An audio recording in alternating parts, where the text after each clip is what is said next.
Good morning. This is Morning Coffee with Jesus. I have my co-host, Jason, or otherwise known as my husband.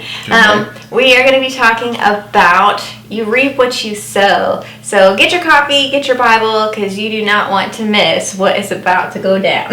All right.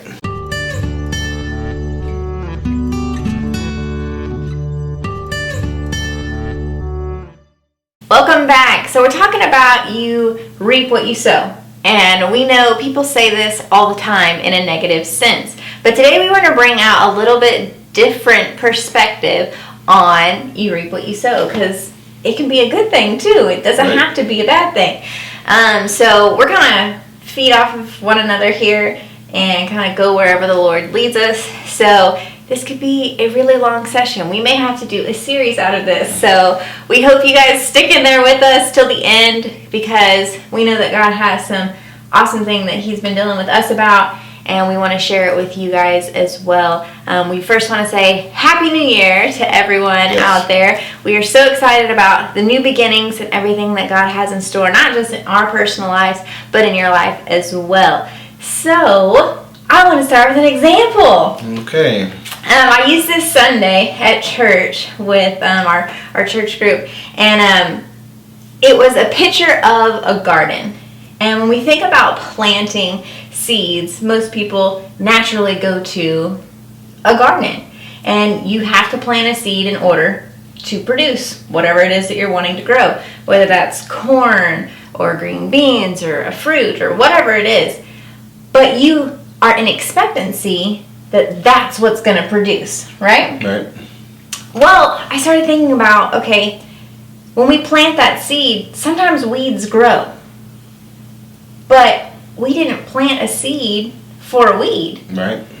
And I feel like sometimes we as Christians can kind of get discouraged and be like, wait, did I plant that seed? Is that why this is happening to me? Or you'll look back at past things that you did way back when, even though you've asked God to forgive you, it still pops up in your head and you're like, oh, that must be why this has happened. That must be why I'm not moving forward. And that's what the enemy wants. He wants us to believe those lies of, yeah, you're reaping what you're sowing in a negative sense. Right. And we have to understand that when we ask God to forgive us, He wiped those things clean. And it's like it never happened. Right. So we can't expect bad things to happen to us if we've already been forgiven of them. So my question is, why are the weeds growing? Well, we know that there's an enemy, and he comes to what? Steal, kill, and destroy. So just because we planted what we wanted, we sowed the right seed, doesn't stop the enemy from trying to come in and attack us, trying to put things in our way to hinder us from going forward. But here's the deal. We have to take charge of that weed immediately. The moment we see it, we have to begin to pull it up and uproot it. And if we don't do that, what happens? They're going to grow wild. Right. They're going to get to the place to where they take over everything that you've worked so hard for in planning in just a matter of moments, it seems like. The longer you don't deal with that weed, the more out of control it gets. Right. And that happens in our spiritual life as well, to where the enemy will come in and he'll put that weed or that blocker, and we don't deal with it at that moment. So what happens? It gets worse and worse and worse. Now I feel like we've dug this really deep hole that we can't get out of. Overnight. Exactly. Overnight. It happens almost instantaneously.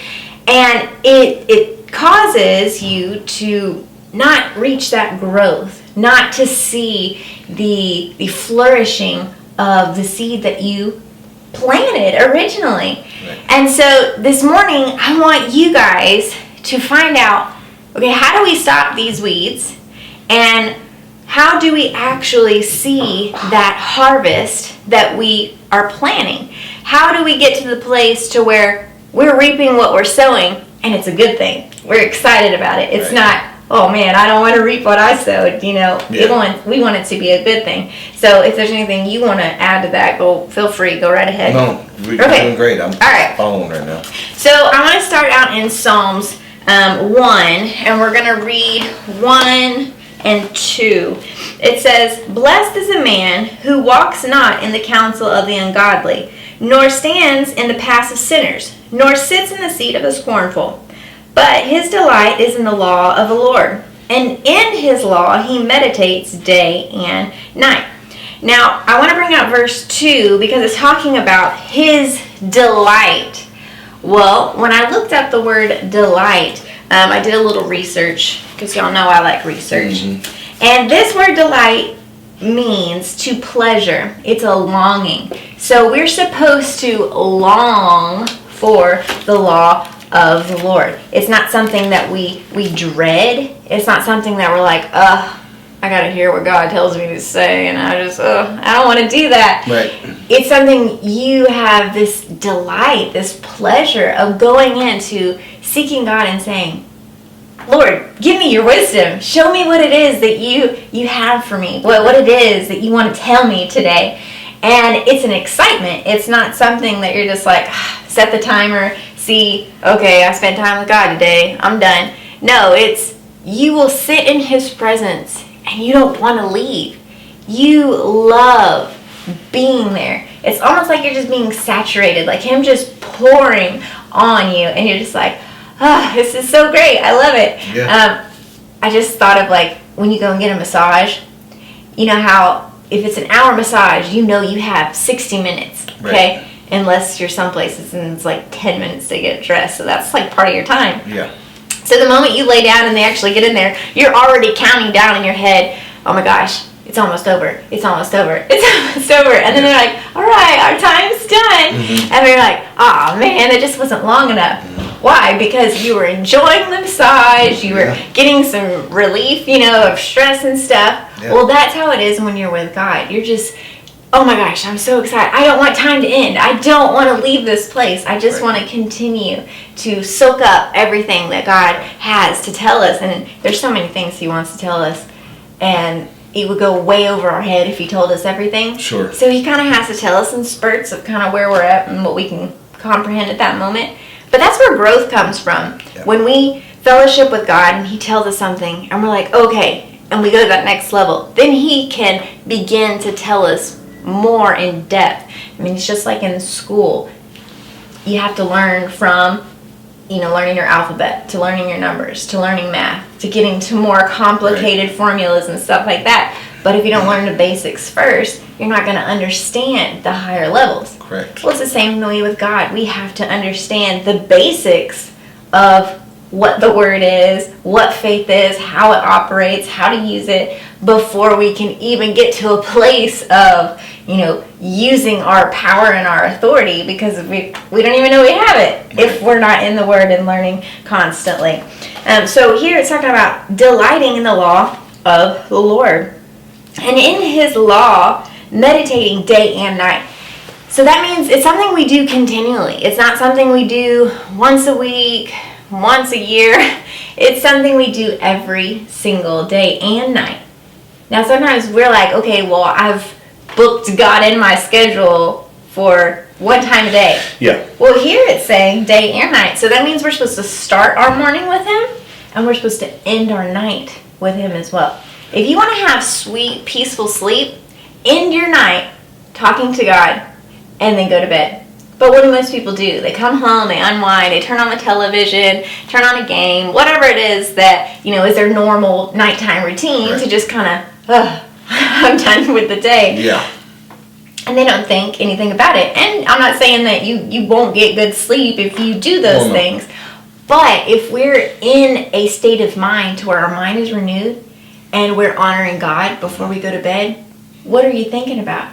You're in his presence all night long, because that's the last thing you were doing before you went to bed. Right. Well, and he meant for sleep to be that time of not just recovery for your body, but also to where you're like shutting down, right? You're not physically thinking about what to do next. Yeah. Right? Your mind is just kind of at an idle, not really an idle state, but it's in a place where he can speak to you. Right. right? You can communicate back and forth with him, and then you're also being restored, physically and spiritually at the same time. Well, and I've noticed too that God a lot of times will talk to people more at nighttime than he will during the day, because we have so many different noises and distractions going on throughout time, right, that nighttime is the only time to where it's quiet. People are asleep. You're not doing a million things at one time. And sometimes we're like, Lord, why couldn't you told me this morning? He's like, I was trying to, but you couldn't hear me. Right. So we're doing it now. You were too busy being busy. That's right. Yep. That's right. So we have to get our minds saying, okay, Lord, I'm willing to give you that time. I'm setting it aside for you. No matter how much I have on my plate, I'm going to spend time with you because I love you. Right. Because I honor you, because I respect you, and because I know you have exactly what it is that I'm searching for. Yeah. I mean, if you've ever felt like I just don't have the answers, I don't know how we're going to be able to do this, how we're going to do that, he knows how. Sure. So it's just a matter of allowing him to speak to you. Yep. And us kind of seeing it through. Yeah. So meditating on it day and night. And then I also want to go to Psalms 37:4, because it also talks about delighting in the Lord here and our desires. We'll start in 3. It says, trust in the Lord and do good. Dwell in the land and feed on his faithfulness. Think about that, feeding on God's faithfulness. Yep. What we're intaking on the inside of us. That's awesome when we think about it. That we can feed, we can fill ourselves up with how good and how faithful he is and everything that he has in store for us. Yep. It's just awesome. Yeah, it's funny you say that we can feed ourselves on that, because some of what we're going to be talking about here in just a little bit is in the sowing part of sowing and reaping. There is a nourishment there is that attaches itself to the sowing, and we'll get into that here in just a little bit. I'm ready. Yeah, let's do that. In verse 4 it says, delight yourself also in the Lord, and he shall give you the desires of your heart. Well, I think it's cool because a lot of times we'll quote verse 4 talking about delighting yourself in the Lord, but we forget that word also. Delight yourself also in the Lord. So that means there's another part to it, which was verse 3, where it's talking about trust in the Lord. Amen. And then also delight. So we have to trust and delight in what? In the Lord. That's right. Well, because if we're not trusting the Lord, we don't have confidence that it's going to come to pass. So we're not delighted if we don't think it's going to happen, right? Right. You become delighted when you have confidence that it's going to take place, that it's already yours. Yep. And this particular delight, I looked it up, and it means to make merry over, or it's delicate. It's very fine workmanship and quality. So here, when we're thinking about the Lord and delighting in him, it is of good quality. It's not just some hand-me-down. It's not some secondhand thing. It is unique. It is different than anything else that you could ever experience. Sure. It's a beautiful relationship that we have with our Father and the gifts that he's given to us. And it's just so awesome. And it really does. You get delighted in the Lord because of how good he is and all the things that he has for us. And it really does put into place here on the sowing and reaping aspect, because that's how it works. When you plant something, it will produce something. Now, whether you are watering it correctly, putting in the right fertilizer, that has a part to play in it too. Sure. You have to have all of the ingredients mixed together, working properly. Otherwise, it's not going to grow to its full potential. Right. So I want to touch on, before we leave Psalms 37 and verse 3, it starts off with trust in the Lord. And just like you said, we've got to trust in him, right? But not only for that he'll provide for us, or that he'll do what he says his word says he'll do, but we have to trust in the Lord and do good. Right. See, the and do good part, that's where the nourishment that I was talking about a second ago comes into play. Because if you look at what Jesus did and all the works that he did when he was on earth in his fleshly body is he went around doing good. Yeah. And there is scriptures that we'll read here in just a little bit that the disciples were basically asking him, you need to eat. Has anyone brought him food? Right? And what he responded to them was the food that I have, you don't know about. And they were thinking naturally. Right, of and course. So they're like, did somebody bring him something to eat? Like, we didn't see anybody bring him something to eat. None of us did. But what he was talking about is that nourishment and doing good. And then dwell in the land and feed on his faithfulness. That directly ties into that nourishment piece. Yeah. So not only are we trusting in him, but we're feeding on his faithfulness, that when he says he'll do what he will do, it's done. And we know that. And so as we're going around doing good, we are sowing seeds, especially to those of the household of faith. Right. When we're going around doing good for those people, and we're doing good things for people at every opportunity that we have, we know that we're sowing those seeds and that there's a harvest going to be coming in return. Right? Now, it doesn't exclude doing good to people who are not of faith either. Oh, absolutely. It simply means that by doing good to people who are of like faith, you're sowing on a different level of ground. Just like a natural seed, you can plant in, soil that's, going to produce a better crop versus, trying to plant over here where your ground's not as soft and as good.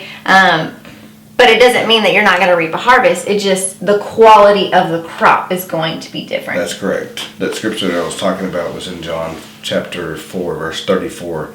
It says, Jesus said to them, my food is to do the will of him who sent me and to finish his work. Right? He's already told them the food that I have is you're not aware of yet. And then he tells them that my food is to do the will of him who sent me and to finish his work. Then it says, do you not say there are still 4 months?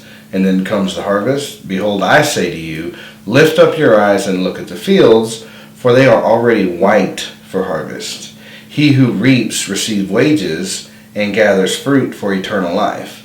But both he who sows and he who reaps may rejoice together.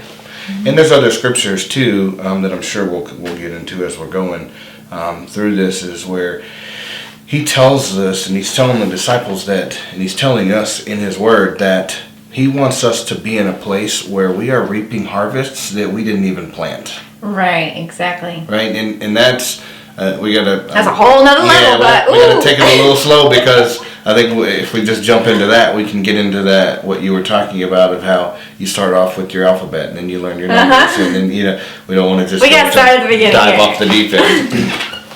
So anyway, go ahead.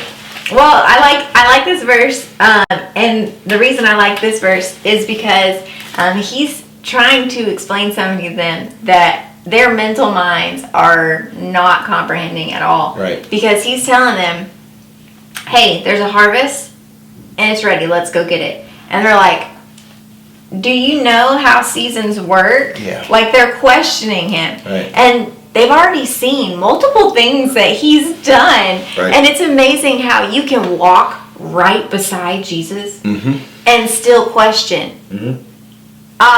Lord, I don't know. Do you know what's going on? Yeah. And so he's trying to get their minds right. He's trying to say, I am telling you, the harvest is ready. That's right. I know you are looking at natural seasons of it's not supposed to be ready right now. Mm-hmm. But I am telling you, it's already ready. That's right. So go out there and get it. That's right. And sometimes God's telling us, hey, what you've been believing for is already here. It is right in front of you. Mm-hmm. Let me show you who you need to talk to today so you can obtain those things. And sometimes we're like, oh no, that's not how it works. That'll take us. Let me count how many, paychecks I need to get before I can get that much money. Right. And God's like, no. No, it's going to happen way faster than that Mm-hmm. because of your faithfulness, because of the seed that you've already planted. Right. And think about a seed. When we plant one tiny little seed, does it produce one little thing? No. No. It produces a big thing, right? Right. There are multiple seeds inside of one seed. And it's amazing how God has put that to work. That's how sowing and reaping works. It's not, okay, I sow 10, I get 10 back. Right. It's, no, I'm sowing 10 and I'm getting double, or, whatever I'm getting. Right. I'm getting it back Right. in excess, because that's how God operates. That's right. He doesn't meet you dollar for dollar. He goes above and beyond. Right. And that's how we're supposed to be in our giving. Not just our tithes and our offerings, but also giving to other people too. Mm-hmm. When we're sowing our time, when we're sowing different things, it is supposed to be something that we're enjoying to do, and it's of abundance. It's not just, okay, well, you helped me move, so I gotta help you move. Right. No, it's yeah, I'll help you move. Not expecting them to help you in the future at all. That's right. There's no strings attached. That's right.